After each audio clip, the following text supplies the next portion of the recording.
안녕하세요. 화학세상의 화학세일즈맨 김근아입니다. 우리 생활 중에 김치를 담그고 식물이 물을 빨아들이는 과정이 삼투 현상을 이용하는 것이라고 합니다. 오늘은 우리 주변에서 흔히 접할 수 있는 삼투 현상에 대해서 알아봅니다. 삼투 현상이란 물 등 작은 분자들만 통과시키는 반투과성 막, 즉 반투막을 사이에 두고 농도가 낮은 쪽의 물이 농도가 높은 쪽으로 이동하는 현상을 말합니다. 이때 물이 이동하는 힘을 삼투압이라 하며, 삼투압의 크기는 용액의 농도의 차에 비례하고 삼투 현상은 반투막 사이에 두 농도가 같아질 때까지 진행이 됩니다.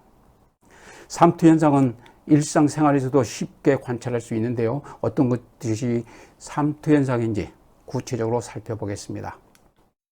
김치를 담글 때 싱싱한 배추를 소금물에 담가 놓으면 얼마 후에 배추의 숨이 죽는 것을 볼 수 있습니다. 그리고 이것을 다시 물에 담가 두면 원래에 가깝게 복원이 되지요.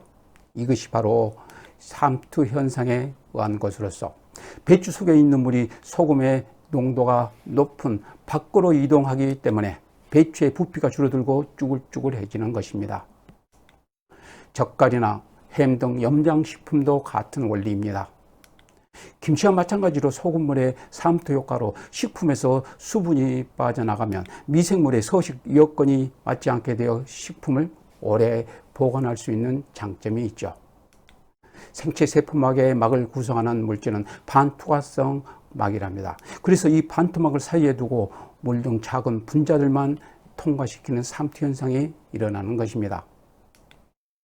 딱딱한 마른 미역을 물에 담가두면 부드러운 상태로 만들고, 오이에 소금을 뿌려 아삭거리게 만드는 것 모두 삼투 현상을 이용하는 것입니다. 마른 미역의 세포질은 물보다 농도가 짙으므로 삼투 현상에 따라 물이 미역 세포 안으로 이동하여 부풀어 오른 것이고요. 반대로 오이는 오이 표면에 녹은 소금물의 농도가 오이 세포보다 짙으므로 오이 세포 안에 수분이 빠져나와 꼬들꼬들해지는 것입니다. 식물이 흙 속에서 수분을 끌어당기는 원리도 삼투 현상입니다.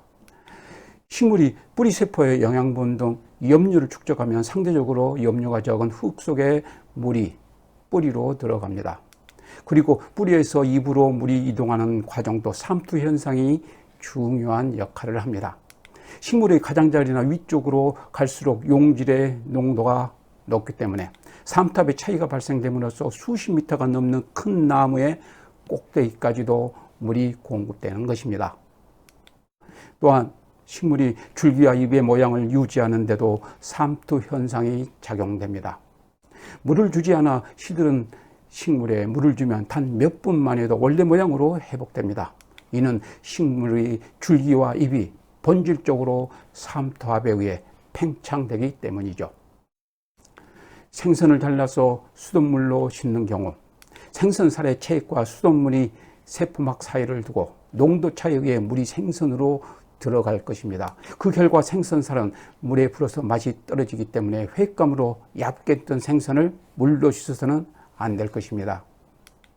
굴을 물로 씻어도 같은 일이 일어납니다. 실험에 의하면 굴 중량의 25%가 넘는 물이 굴로 들어간다고 합니다.